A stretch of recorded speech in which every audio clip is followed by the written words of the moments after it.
বিসমিল্লাহ রহমান। আসলেই সেই হয়েছে, অনেক মজা হয়েছে। এই ফার্স্ট ঘরে পাস্তা বানাইলাম, অনেক ভালো হয়েছে।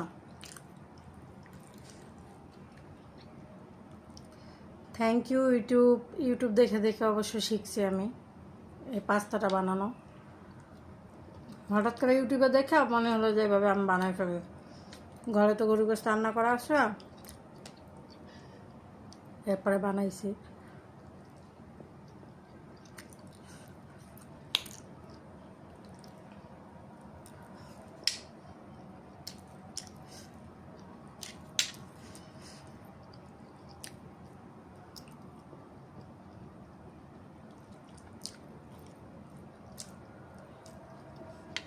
আসলে অনেক মজা হয়েছে।